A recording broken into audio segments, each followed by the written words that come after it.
All right, what's going on, everybody? Welcome back to another day of SaberSim's DFS Office Hours. It is Tuesday, February 15th of 2022.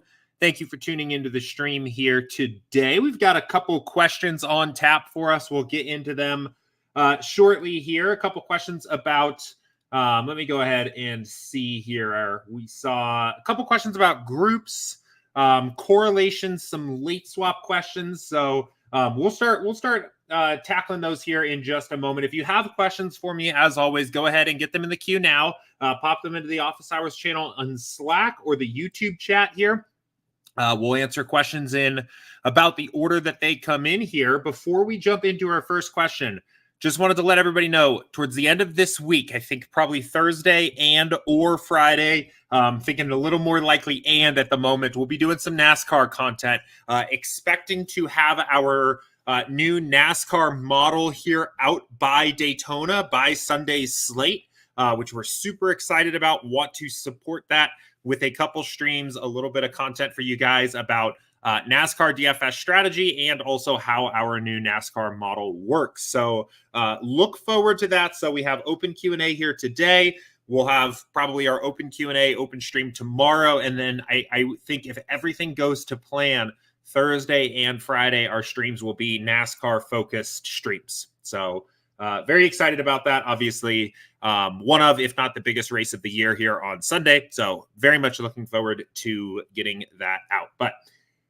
anyway, without much further ado here, let's go ahead and start asking, or not asking, start answering some questions here. So let's go ahead and get into it. So going to start actually with a question or a couple questions from Andrew. First of all, big congratulations to Andrew for taking down the Micro Millions $4 contest last night on DraftKings for a cool 100K. That's quite a heater. Andrew's on here now after second place in a Millie Maker, like maybe a month ago, 2 months ago, something like that. So congratulations there, Andrew. But let's go ahead and get into this here. Question says, other sharp players have said that they believe it takes 3 lineup spots in NBA to effectively execute a late swap.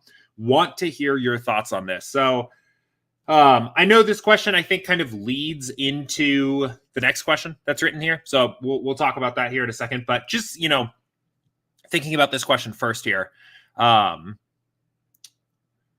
me a sec here. I feel like I'm a little out of breath here on the stream here today. Sometimes when I'm talking like nonstop to start these streams, I lose my voice for a second. But anyway, what I kind of think about this, I don't think you necessarily need 3 players in a lineup to late swap effectively, right?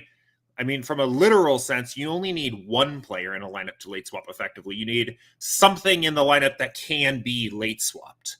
Right. So in other words, if news breaks and you've got at least a player playing in this last game here and somehow, something about this game state changes, right? Let's say you have, let's just keep it simple. Let's say you have, I don't know, Jay Crowder in the lineup or something like that.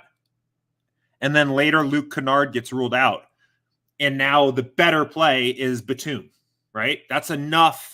That is, you can late swap with just the 1 player there and get a little bit of an edge. You don't need 3 players in the lineup to make it happen there. On the flip side of that, I think there is a case to be made that, having 3 or more players available here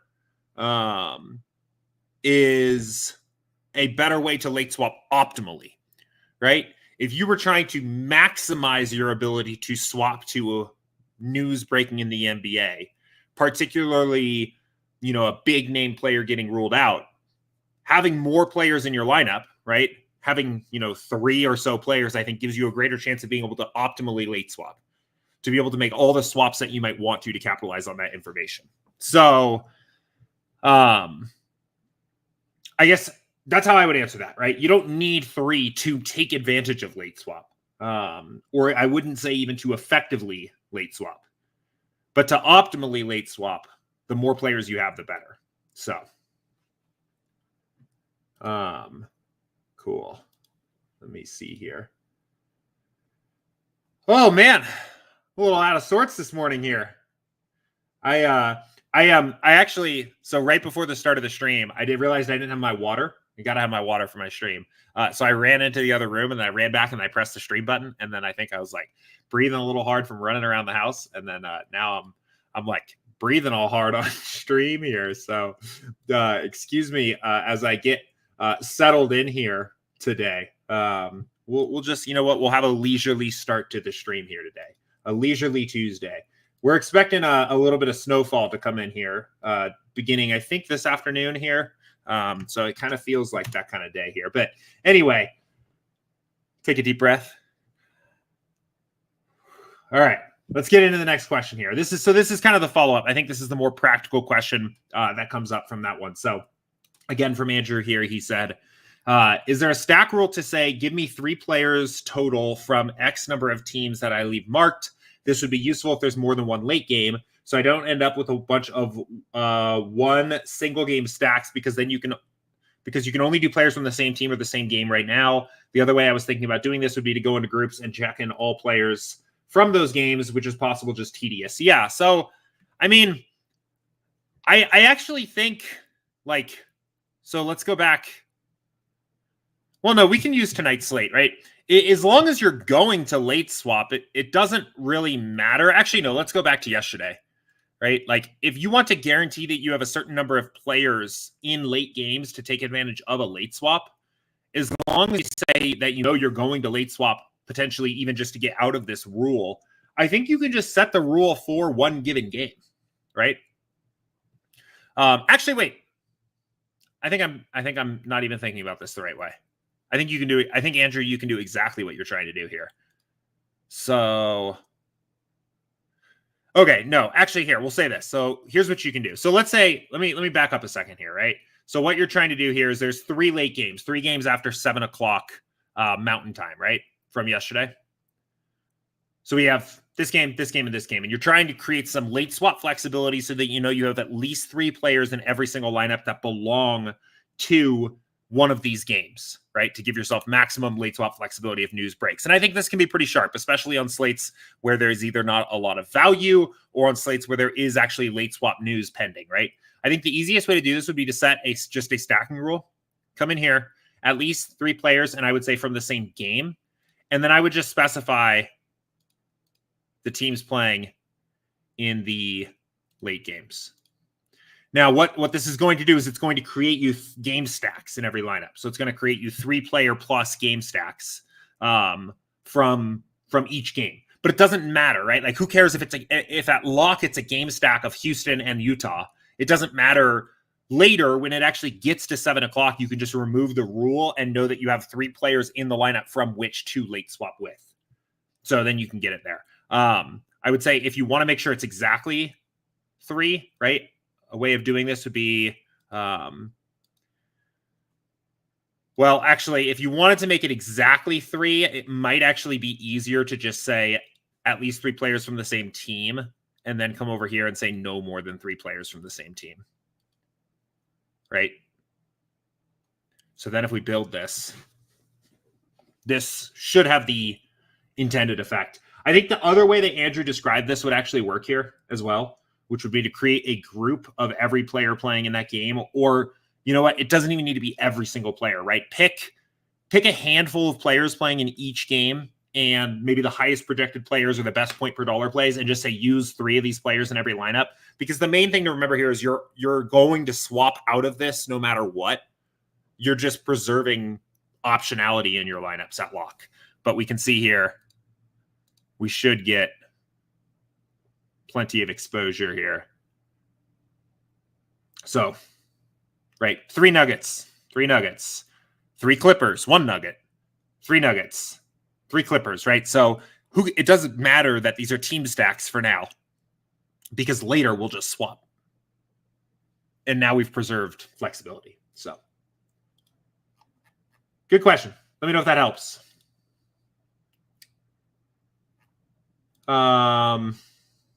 Cool. Let's keep it going here. KG says, Let's see. Piggyback from Andrew's question. When late swapping throughout the night, does your group rules still hold up, or the Sims finding the best players for regardless of whether they are in your group rule or not? The group rules should be honored throughout the slate, right? So as you late swap, they will still show up here, right? I have heard, we had a user yesterday ask and said that he was having issues with his group rules disappearing halfway throughout the slate. And then I saw another user report that as well. I couldn't recreate it here on stream yesterday. So again, I mean, your groups should persist throughout late swaps. If they are not, or if you're losing them somehow, use the report a problem link up here in the settings and send us a report a problem so we can see what happened there. But strategically, right? I'm assuming that you're not talking about this as like a bug. You're talking about this strategically. Should you keep your groups throughout the slate?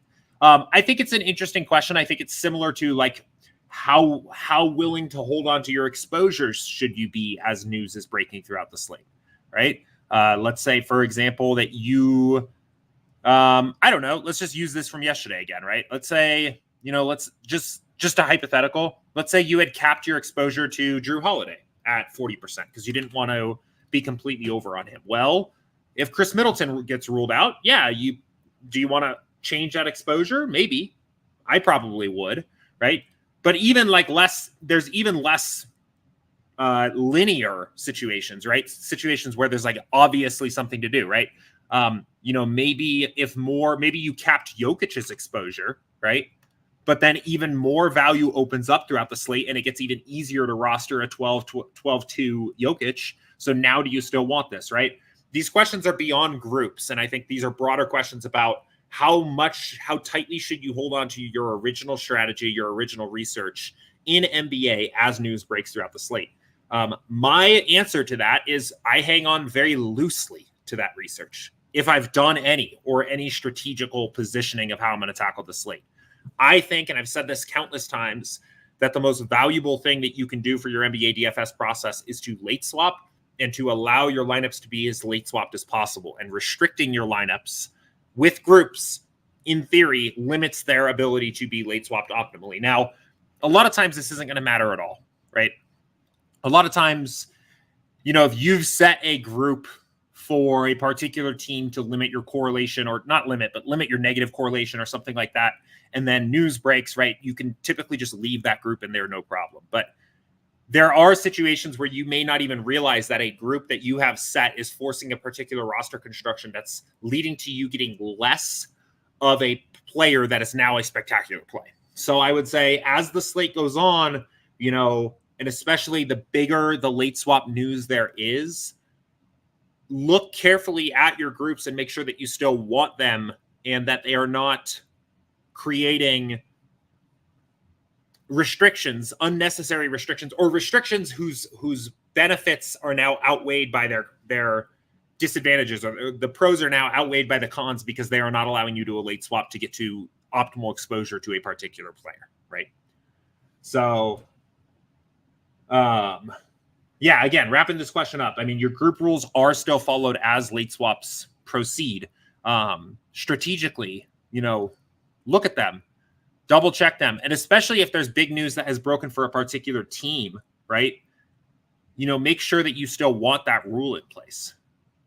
A rule I did yesterday was, or at least I did on stream, was no Middleton and Drew Holiday in the same lineup together, right? And I think that's fine, right? I think, let's see. So yeah, we have this like negative correlation here. I think doing something like that is fine. But had another player got ruled out from Milwaukee, right? And they had become even better projected plays, then all of a sudden that correlation is getting outweighed significantly by their raw projection. And maybe that group is hurting you more than it's helping you. So just something to keep an eye out there. Okay, cool. And then I have one other question here that we'll get to in a second, but this is my last question in the queue. So only been about 15 minutes or so here, no problem. But if you guys have questions for me, go ahead and pop them into the queue now, and we'll answer this question from a meme.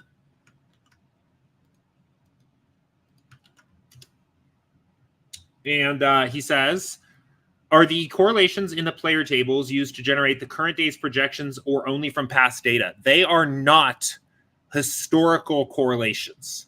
That's actually, I would say, a pretty important point to make about our correlation data. I think that's a strong benefit, right? These correlations are actually the coefficients of correlation based on our simulations from that particular day's game, right? So this is the actual correlations, and you'll see generally correlations in NBA are mostly negative. There aren't a lot of strong or even almost any positive correlations, really. Most correlations are negative, right? The correlations for a player are the kind of calculated correlations from that particular game's sims, which means it's taking into account the full context of that day's game. Historical correlations can be useful, but they are extreme generalizations at best, and don't really tell a very good story of what that particular game's context is based on who's available to play, who's hurt, how the teams are playing, how the two teams match up against one another, all of these different factors, basically all the things that actually end up going into the individual simulations. So this is not saying, for example, that Nikola Jokic and Aaron Gordon have on average a negative 0.11 correlation, right? This is not saying that power forward. This is not saying that centers have a negative 0.11 correlation on average with small forward power forwards. This is not saying that centers and forwards on the Nuggets have this correlation. This is saying specifically in the February, this is from yesterday. I forget I'm on yesterday. For the February 14th of 2022 game between the Orlando Magic and the Denver Nuggets, the negative correlation between these two players is this value. And this is true for all of our sports. So, but good question. And again, it's a big factor here because I think you will see, NFL is always a very good example for these correlation things, right? There are correlation tables out there that will tell you something like a NFL quarterback is correlated with his wide receiver 1 by a factor of 0.35 or something like that. And if you've watched any NFL football games, right, between a handful of different teams, you know that cannot possibly be a very accurate assumption to make for every single team in the league, right? Aaron Rodgers is going to have a very different correlation to Devontae Adams than I don't even know. Then Josh Allen is even going to have to Stephon Diggs, right? Or Lamar Jackson is going to have to Marquise Brown, or I don't even know. I'm trying to think of somebody. It's so much easier to think of the good players and teams than the bad players and teams. Then Jared Goff is going to have to Amon-Ra St. Brown. I don't even know if that's his wide receiver 1, right? But even if it's not, right, that's another reason why that's complicated, right? How do you deal with situations where the wide receiver 1 in the offense doesn't get the number 1 most targets or receptions or something like that, right? It's a mess. And that's why simulation-based correlations are always going to be so much stronger than historical general rules of thumb. So, but. All right. What other questions do we have here? I don't see any other questions having come in here. I stretched that one out a little bit longer to give you guys a little time here. But it looks pretty quiet. I do see we have quite a few other people watching us now here. So I will mention that on Thursday and hopefully Friday of this week, we are planning on doing some NASCAR specific streams alongside the release of our new NASCAR model. So a lot to look forward to there ahead of Daytona this weekend. We want to get those models out. So looking forward to some NASCAR streams here on Thursday and Friday. Tomorrow, of course, will be normal office hours open Q&A here. I don't see any other questions here coming in. Let's see. Okay, cool. So a good one here from Brendan.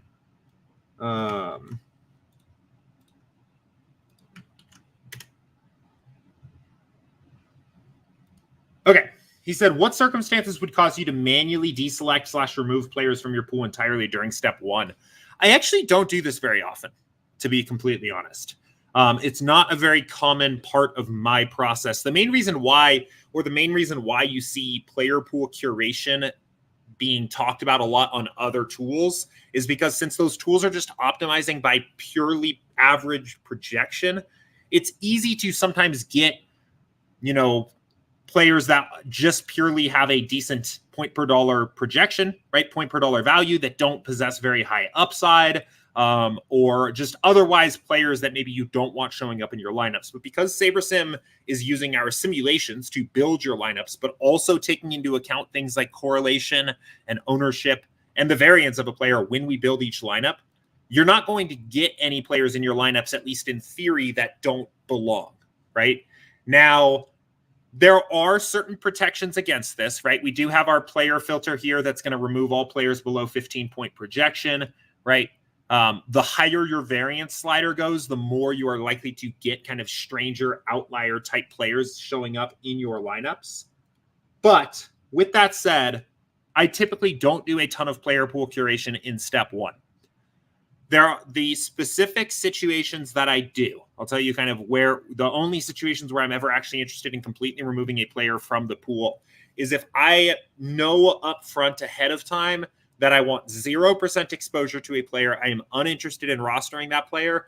And it's mostly to kind of trim the very bottom end of my player pool or bring up the bottom. So you'll see here, right?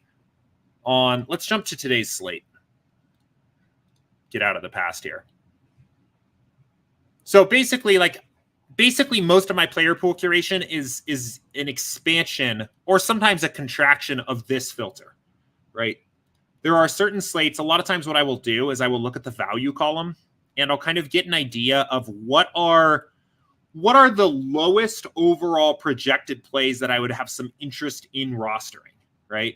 And you can see, is a guy, the fourth best overall value on the slate right now, Lindell Wigington, who I don't even know who that is projected at 18 points, right? Danny Green's projected at 17, right? There's not a lot of value on the slate at the moment, right? But overall, I guess one way that I like to do this here is to kind of just do a quick scan. And, the only player projected over about, 5.4, 5.5-ish fantasy points per dollar is this Lindell Wigington guy and Danny Green. On a slate like this, I might be interested in bumping this up a little bit, which is going to have the effect of just trimming out everybody that's projected below that. Actually, I want Nwora. I think I want Jordan Nwora. I don't know if Giannis is supposed to play, but I do want Nwora. So let's do 17 points here instead. So I might do a little bit of trimming that way to just bring up the floor of my player pool a little bit, especially on a slate where there's not a lot of value anyway, right? The builder with a higher sim variance setting is going to go looking for some, overall, maybe potentially lower projected plays. And I think it can be interesting to trim them out a little bit. On the smaller slates, so we don't have a 2-gamer, but let's go to last night. On the smaller slates, like the night slate, I might actually do the opposite here, and I might actually lower this player filter. So, for example, right? Okay, I want to see removed players. So, sort by value. So, in this particular case, right, for a 3-game slate, I might want access to a 4.51 fantasy point per dollar projected play. I might want access to some of these players too. I think on a slate like this, I think I actually ended up setting my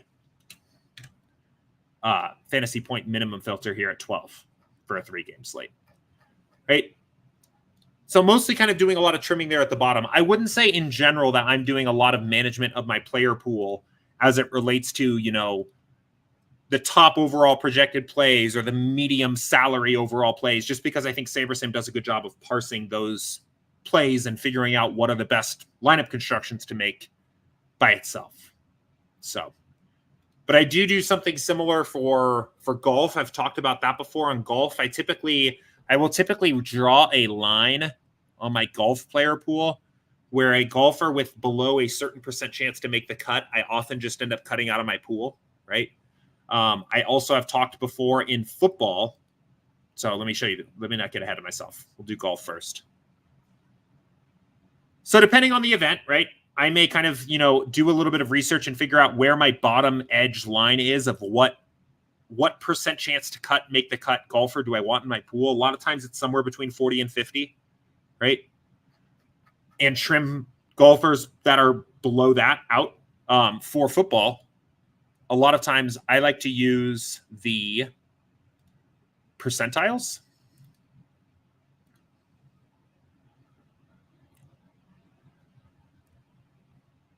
So what I've done in the past is I will use the percentiles.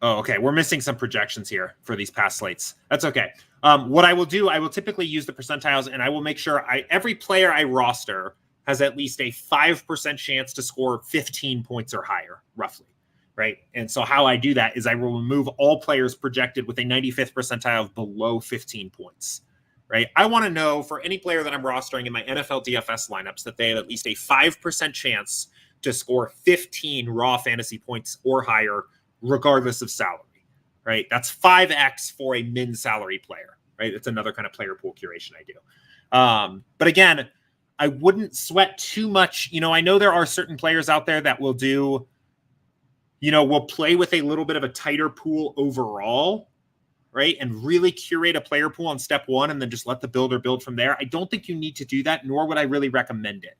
I would do any player pool curation you do, really trimming at the kind of bottom end. Remove players that you just know that you don't want to see in step three. And then know in step three, you have the opportunity to make adjustments to the rest of your pool. So that's how I'd recommend doing it. But. All right.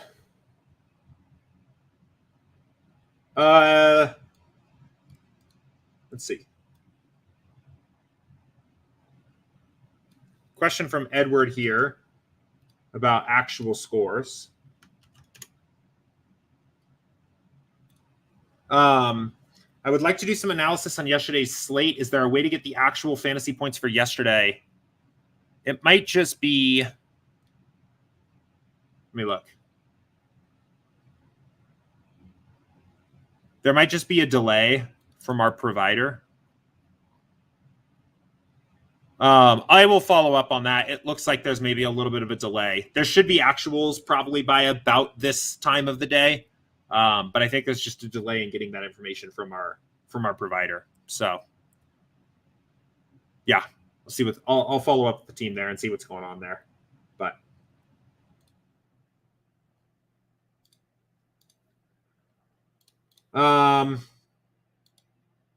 okay, cool. David said, I know you answered this before, but I don't remember. What do the game scores in step one come from? Do the scores reflect the sims or using Vegas odds? They are from the simulations. So they are the average, the mean point output across all of our simulations we have for that game for each team. So on average, across our 10,000 simulations of this game, or however many there are, Memphis scores on average 116.1 fantasy points. They are not Vegas. Well, let me think about the right way to say this. They are not from Vegas. They are from the simulations. Now, the simulation model has certain backstops built into it to make sure, or to raise a flag if we are ever very far off from Vegas, right? But it is not something that is, built to match Vegas specifically. So they do come from our simulations. Good question. What else? What other questions do we have?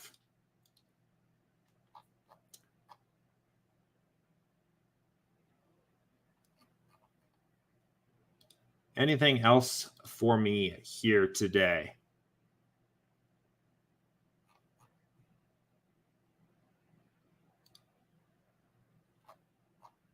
Steve said hat tip earlier. Curious, what does that mean? I haven't heard that before. Let me know what that means. I feel like I saw that come in when I was talking about oh, I get it. Like, like a greeting. Like a hat. Yeah, I've got you now. I was confused. There's I think is HC's here today. Oh, okay. He said it's a hat tip to the 100K winner. Gotcha. Hat tip indeed to Andrew. Another big congratulations to Andrew. Cool. All right. I think, guys, so I think we'll go ahead. We'll leave it there. Don't see any other questions coming in here for now. Steve said no more exercise before stream. Yeah, it's a little embarrassing to say that I got all out of breath, but it's hard. So I posted in the Slack channel and I said, I'm going to stream going live now. And then I was like, oh, I don't have my water. So I literally ran to the other room. I ran back and then I started the stream.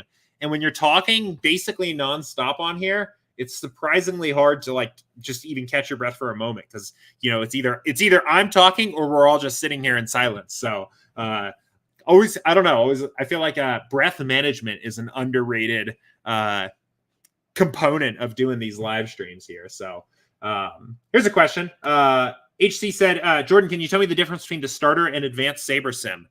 Yeah, it's up on our site here under pricing. But we'll pull it up here. The main differences here are that you can import and export the projections, right? And build more than So on the starter plan, you can only view 20 lineups at a time, and you can't build more than 500. So if you're here, this number can't be greater than 500. This number can't be greater than 20. And when you're on step 3, you can only see 20, right? And then the other thing is the download and uploading player projections, right? You can still edit projections, but if you're on the starter plan, you can't export all of our projections and you can't upload your own CSV or anything like that.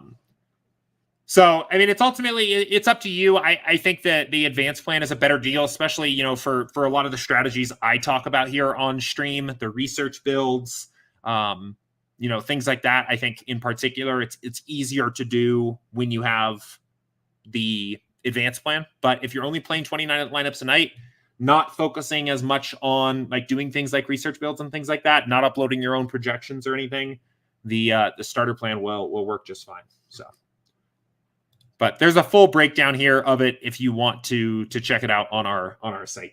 So,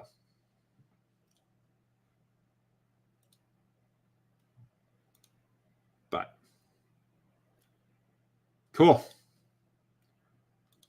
On that note, guys, we'll go ahead. We'll leave it there here for today. I will be right back again tomorrow. Same time, same place, 2 p.m. Eastern. So, all right. Let's get this one. Quick one from Too Short here. Aside from playing in tournaments, I also play winner-take-all leagues with 5 of my friends. Would you use a cash build or GPP less than 10? I would use the GPP less than 10. I think for... Yeah, so they're going to be so similar, like extremely similar in an NBA slate. Very low correlation sport, right? You're basically just going to have the tiniest bit of variance that might differentiate you a little bit.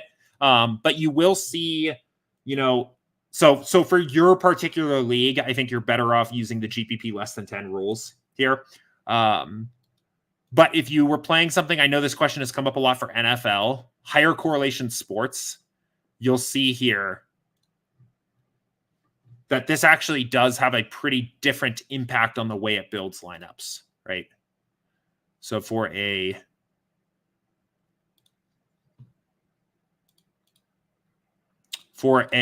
football, for example, right? You certainly want that stacking factor here in your lineups for those kinds of contests. So cash is really only ever going to be for traditional cash game builds, right? Double ups, 50-50s, head-to-heads.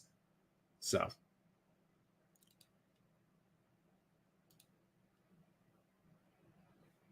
HC says, what are your thoughts of playing a cash lineup in a single entry tourney? Bad idea. Almost never. Well, depending on the size of it, right? So let me phrase this the right way. There are going to be certain slates where a lineup might be viable for both cash and a single entry, right? If maybe there are very clear values on the slate, there's a very clear lineup construction that's profitable. It can be profitable theoretically for both cash games and small field single entry GPPs, right? We can see that purely in the sliders alone. right? At a 500 single entry type person contest, right? The sliders are going to resemble a cash game contest, right? The closer these sliders are together, the more lineups in common that builds built at both slider settings would be viable for both contests. However, as a rule of thumb, playing a cash game lineup in a GPP just to do it, right, is almost always negative EV because that lineup is not optimized. That lineup is not built for first place equity. It is built for, middle equity, for min cash equity, because that's what you're trying to do in cash games. The FOMO feeling of like, what if this lineup goes off, right? What if this lineup has a ton of upside on this particular slate, right? Is kind of misguided, and it doesn't reflect the actual natural expected value of the lineup, right? Any lineup has a percent chance of getting first place in a contest, but a cash game lineup is unlikely to be profitable played into GPPs over the long term. And in fact, I think single entry contests in general, part of the reason that ownership condenses in single entry contests, and part of the reason that single entry contests are even more exploitable than sometimes the multi-entry stuff, is because I think there are a lot of people playing cash game lineups into single entries. I think if you can identify, I've thought before that if you could identify what the cash game optimal was for a handful of different popular DFS projection providers or optimizers, and ran the cash game optimal and identified, what the players were in that cash game optimal for different sites, I think you could actually do a pretty good job of figuring out where single entries for that particular slate could directly be exploited, right? Like what is the Awesemo projection optimal for tonight's NBA slate, right? What is the, Roto Grinders one? What is the Labs one, right? A handful of different providers here. And then you would know that, you can often kind of just figure that out for yourself, right? But knowing the actual specific optimal, right? Not just the best plays, but the specific optimal, I think would allow you to really exploit those contests because so many people just throw a cash game lineup in there. So,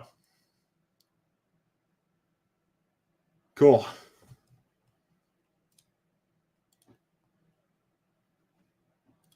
Ruben, via Eric, Sam entered into two 50-cent 150 max entry contests, so a total of 300 entries in two contests. Should I sim for 300 lineups or do 150 2x? Just wanted your opinion on what I would do. To me, that depends on what the total prize pool of the contest is, right? And how many entries are in it. If this was,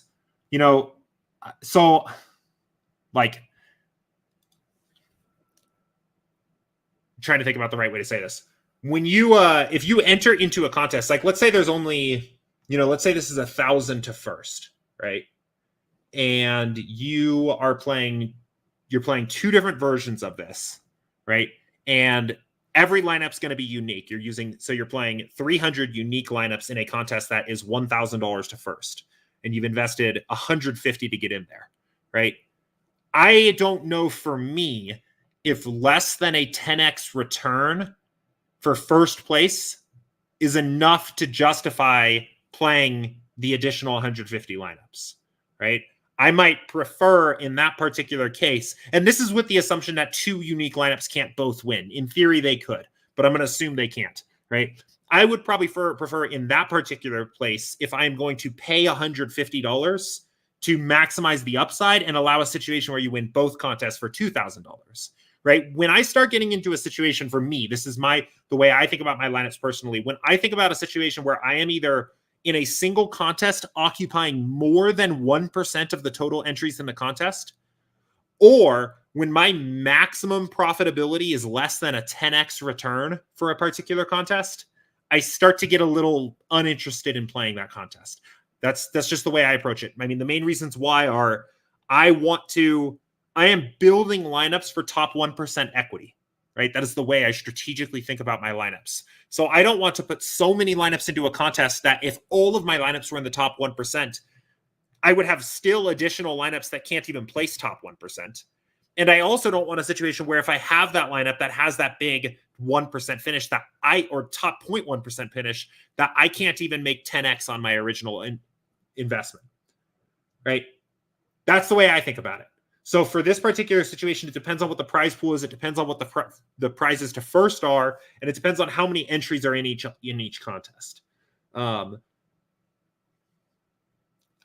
one other thing I'm assuming, since these are both 50 cents here, that you're talking about like basically two different mini maxes, which happens sometimes, right? I mean, let's see if we can find an example of that, because I bet we can.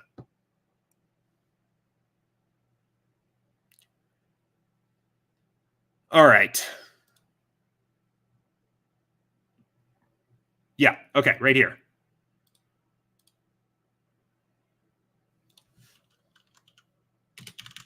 Okay, so we have two mini maxes. So you see I've already entered into one. They've already opened another one because DraftKings has been sizing their contests very small this week, and they keep having to open new contests. So, you know, these two contests, right?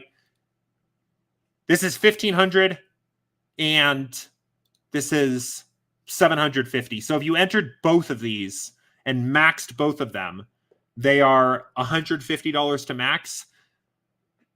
You would occupy less than 1% of the total entries in both if you did both of them. I think this is kind of on that thin line. If I was entered into both, I'm only going to stay entered into just this mini max. But if you were entered into both, I'm a little torn on what I would do. My gut is that I would probably play the same lineups in both, I think. This is right on that line. While you're occupying less than 1% of the entries in both contests, closer to the line on this one than this one. If you were to just get lucky and kind of take this contest down, you would be investing 150 to win 750, and that doesn't feel like enough return for me to do it that way, right? That's just my thinking. But those are the things that I think about. Those are the things that I look at. So, okay, cool. Let's see. Question from Edward here. He says, can you talk about the sliders for multipliers and for GPPs? It seems like I need more than what the Sims give me at that setting versus just ranking the lineups for my GPP 20 max, and then it just takes the top 1 or 3, for example. Yeah, the multiplier settings, I don't really use these too often. To be completely honest, I think what they're kind of intended to be that middle ground between cash games and GPPs. But in reality, there's a pretty big spectrum there, and there's multipliers that play a lot more like GPPs, and there's multipliers that play a lot more like cash games. So I would say for a triple up, right, for example, I typically end up treating my triple ups just as if they are cash, right? I think there's enough for lineups that have min cash or double up or 50-50 equity. I think they also have enough equity to be in the triple up payout positions to be profitable there. I have always just historically treated my triple ups as if they were cash games. Once you get to quintuple ups, 5x or more, while you are not getting paid for while you are not getting paid more and more for each higher pick that you finish in, a quintuple up pays out roughly 20% of the field, which is about roughly what most GPPs do. So I often like to play quintuple ups if I were to play them. First of all, let me qualify this by saying I haven't played these multipliers very much recently, right? Especially 3x and 5x's. I would probably play a quintuple up more like it was a small field GPP with maybe something like this, right? If you were to play optimally, right? If you wanted to like optimally construct a lineup for a quintuple up, I would probably play something like, small field GPP. As you approach 10x boosters and like 40x boosters and 20x boosters, I think there's even 100x boosters sometimes that these sites run, right? Where a very small percentage of the field is getting a flat payout. Those I think you can basically just approach as if they were GPPs, right? I think once you're talking about 10x, like yes, the entire top 10% of the field gets 10x on their money, which means you don't have that incentive to get first as much. You don't need to maximize upside. There's still a small enough percentage of the field and enough variance on where you finish in those top 10, in that top 10%, that I think just approaching that as if it was a GPP is a fine way to go. So I would say, typically, again, like if you were to build unique lineups for your multipliers and wanted to build them optimally, I would probably just use your cash game lineup for your triple ups. I don't think you're giving up equity in that contest to use a cash game lineup. And for quintuple ups or higher, I would probably just treat them more as GPPs. Now, there's an interesting question here of like building for multipliers just versus just using your top overall lineups in those contests, right? I think in the name of trying to play optimally for your particular contest, if you were playing an investment into multipliers and an investment into GPPs, it makes sense to run builds specifically for each of those contest types, right? Like I would probably build my multiplier lineups and then probably build my GPP lineups after that. I think if you need, in the interest of being efficient and especially thinking about late swap and all these other things, I think it would be fine to just kind of use your top overall lineups in your GPP builds in those multipliers, especially for the top heavier ones, right? I think your highest Saber score lineup for a GPP 20 max 10 to 50K, for example, would probably be a positive EV lineup for a 40x booster or a 10x booster, because you're paying out a similar percentage of the field, even though it's a flat payout, or even maybe even a quintuple up. So I would probably just group them together if it was me. But Hungry Baby says, does that multiplier strategy apply for satellites as well? Yeah, I think it can. So it's kind of the opposite direction, though. On satellites, you'll see that typically for a similar sized satellite, the sliders push you in a direction of being more aggressive, right, than the GPP version. So the satellite 20 max 10 to 50K is a more ownership faded, more variant approach to a GPP of an equivalent size. So I think it's kind of the same deal here, right? Where yes, if you want to play perfectly optimally with your sliders, separating them out and doing satellite builds separately from your GPP builds, I think allows you to do that. But then you have multiple builds to manage and late swap and fill. And I think it can be a bit of a mess. When I'm playing satellites, and I will say I play satellites far more often than I play multipliers, what I typically end up doing is still looping them into my GPP builds and just assuming that the lineups that have the highest expected value for a GPP, that is a 20 max 10 to 50K, for example, is positive EV for a satellite contest as well, right? I think it's worth, before you just jump in to make that assumption and say, yep, these all totally work, I think it's worth like checking, right? Seeing, like, go look, for example, at what the sliders say. What do the sliders say is the optimal strategy for the contest you're playing? And make sure that you're not completely out of bounds. But typically, because satellites are a little bit smaller, I've noticed, right? Like the biggest satellites are not as big as the biggest GPPs on any given slate. The satellites match up really well, right? Like I might be building GPP lineups, right? Like for tonight's slate, right? I'll probably be building GPP lineups around here. This will probably be where most of my lineups get built, right? Well, if I were playing satellites tonight, a lot of the satellites are probably going to be like around these kinds of contest sizing, right? Single entry, something like this, here or here or here, right? These are similar enough sliders that I'm comfortable with them to be used in multiple different contest types. So ES says, when you make lineups as GPPs and then use the entry editor to auto select unique to a multiplier entry, it wasn't working. The GPP ones would only work on non-multiplier entries. Interesting. Let's see. I wonder if I can try to recreate this. We're going to try. We're gonna do a quick troubleshoot of this here, but this sounds like ES. This is a better question for support.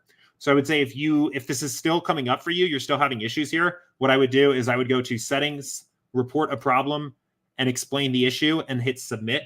which sends a recording of your session and some other valuable data to our support and dev team to figure out what's going on here. But I am going to do a quick test to just see. So I'm only registered in GPPs, but let's say, so I'm not in any multipliers, but what we can do is we can build some lineups for GPP, and we can tell the entry editor that one of these is a multiplier and just see what happens. But let's see. Okay, so we have some lineups.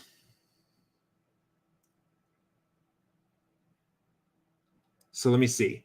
Use the entry editor to auto-select unique to a multiplier entry.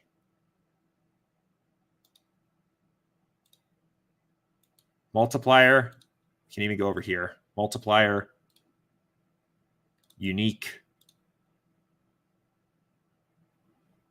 Yeah, again, this isn't actually a multiplier, and I might be misunderstanding the question, but it seems to be working on my end. But again, the more helpful thing, rather than us going back and forth here and trying to troubleshoot this live on stream, would be the next time you run into issues, I would use the report a problem link.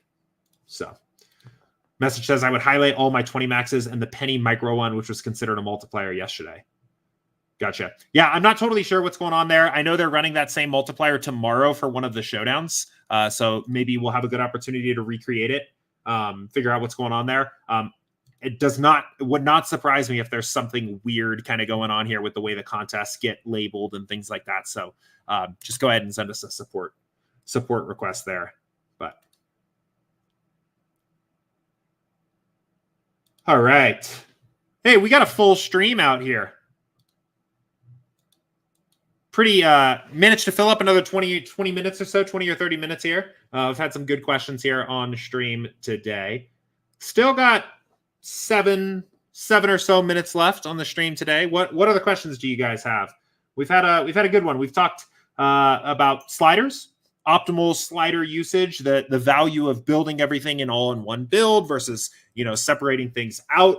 We talked a little bit about, the value of using, I wouldn't say rank or unique fill in the entry editor necessarily, but more strategically, when you're playing two similar 150 maxes, do you want to play 150 unique lineups or 300 unique lineups? We talked about cash lineups in single entry contests, which I still think is one of the most exploitable trends in DFS. Talked a little bit about a smaller winner take all leagues. We talked about sim correlations versus historical correlations. We talked about sim game totals and team totals versus Vegas team totals. We talked about player pool management a little bit. What else? Late swap, all kinds of stuff. So B Swifty says, how come when I try to build a single entry GPP, it won't allow me to run a sim? That is a DraftKings thing. They have regulations about the way that lineups can be built to match their compliance. So if you're building just a single lineup, right, you have to make your changes in step one, right? DraftKings requires people to make 2 changes to a set of projections before building a lineup. So if you're doing a single entry game lineup, you have to make your changes in step one. The other option, and I don't know why it works this way, but this is the way that DraftKings told us to build this, is you can just build more than one instead, and then it will let you build, right? But what DraftKings does not want is they don't want people coming on here, pressing build, building one lineup, having it be the SaberSim lineup, and then everybody entering it everywhere, right? They try to crack down on that as best as they can. They do not want, especially their cash game lobbies, to become battles of different projection model optimals, even though that is in some ways already what they are. But yeah, easiest thing to do, I think literally the simplest thing to do is just to increase the number of lineups, right? What this is going to do is when you build your lineups, you still are going to have to make 2 changes to see your lineups here on step 3. We'll give this a second to build.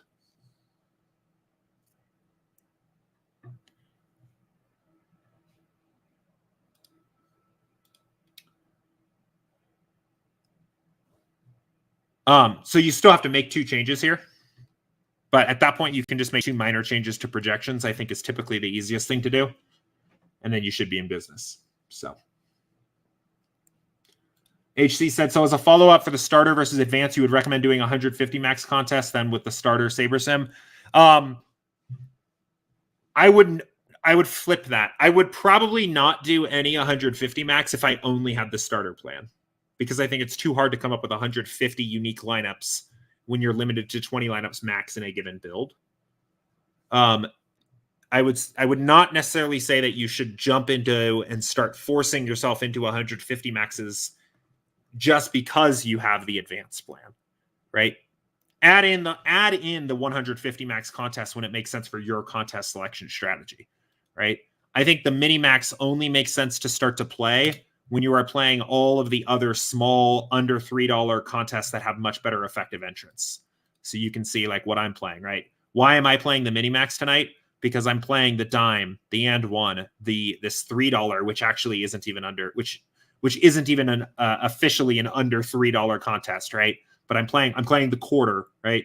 I'm playing all of these already. So I want additional action on this slate. So then I think the mini max starts to be a good contest to play.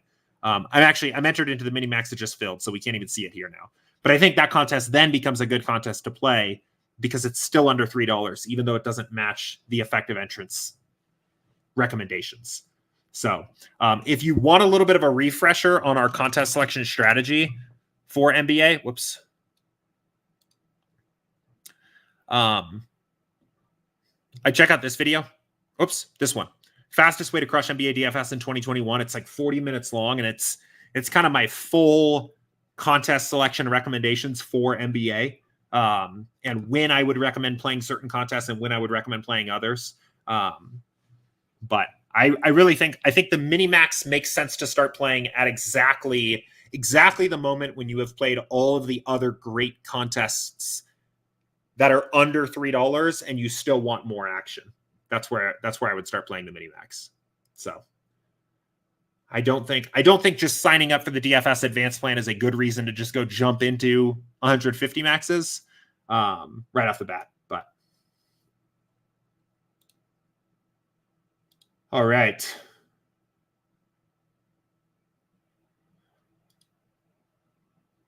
All right. Couple other questions here, and then we'll wrap this one up. Question from John. When you edit the score projections in SaberSim, does it rerun a sim with those adjustments, or does it adjust the player projection some other way? It does not rerun a sim. So if, let's say, we are bullish on the Hornets, and we think that they're going to keep this game closer, right? So what we do is we will basically adjust the simulations we have for the game until the Hornets mean team total is 123.1, right? So typically that means we are cutting off the extreme floor range of outcomes, some of the extreme floor range of outcomes for the Hornets until their team total average becomes 123.1. Then from that new set of game simulations, right, from that new set of sims that match that, we look at what are the new mean projections for all the players playing in this game and adjust their projection to match that new mean. And you can see it affects Minnesota and Charlotte in this particular case, right?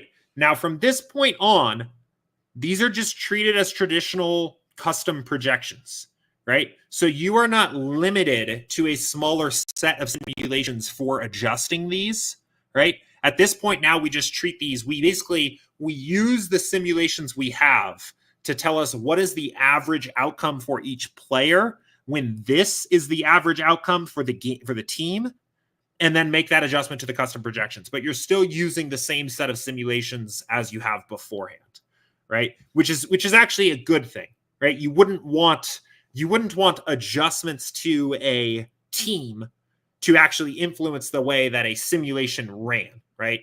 You're moving the full distributions over instead of rebuilding them completely. So hopefully that helps. I think that's kind of an important point to note. The other reason why that's a good thing is that it allows you can do something like this, right? Oh, well, I wanted to do both of those. You can do extreme outlier outcomes for either team here in this particular case without breaking the sims, right? You'll get probably pretty extreme results from doing something like this, but it won't break it because you're using the full kind of range of outcomes from the original sims and just shifting things in one direction. So.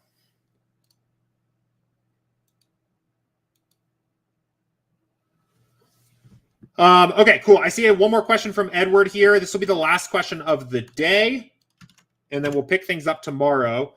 He said, I usually play 2 types of games, cash and GPPs. I've used groups, and I have different groups for each type, and I've been turning the groups on and off. Do I have to do that during late swap? And is there a way to tell the sims what groups are a cash or a GPP only? Good question. I think the easiest way to do this is to name and save your groups. So if you go in here, and you have a rule and you have a group, and let's say you have a cash core tonight, and your cash core is these 3 guys, right? And you want all 3 in every single lineup. So in this case, this would be cash core, right? So at least 3 players from every lineup.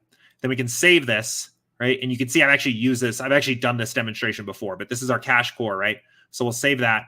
And now we could theoretically delete this, right? And load it back in later if we wanted, right? We can also have a GPP core. So in this case, we have a GPP core. But our GPP core is Giannis, Towns, and Ball. And we don't want all 3. We want at least 1, right? Because we want one of those guys in every single lineup. So this is our GPP core. So, GPP core. So now when we go to late swap, we can come over here. And we can say, I'm swapping. And right now I'm swapping. No, I'm not swapping my GPPs. I'm swapping my cash. Boom, cash. Now, no, I'm not swapping my cash games. I'm swapping my GPPs. Now, I know if you have a ton of rules, it's a little bit tedious, and you can't load all of these different rules bulk, right? That might be something we add in the future, but for now, you can just load them one at a time. But I do think it's still pretty easy to just do that pretty quickly. So especially with the remove all rules, right? You can come in here and be like, okay, my GPP rules are this one and this one and this one, right? So, but all right, I've got to run. I forgot. I've got another, I guess, meeting here coming up here at the top of this hour here. So we'll be right back at this again tomorrow, same time, same place, 2 p.m. Eastern for tomorrow's stream. Thursday and Friday this week, hoping to do some NASCAR content for you guys. So a lot to look forward to there. In the meantime, good luck in your contest tonight. Have fun with these DraftKings promo contests they've been running, the Micro Millions. They're pretty sick. I'm entered into quite a few of them here tonight. Again, congratulations to Andrew for taking down the opening night, the big one, the $4 last night. Good luck tonight. I will see you guys all here again tomorrow.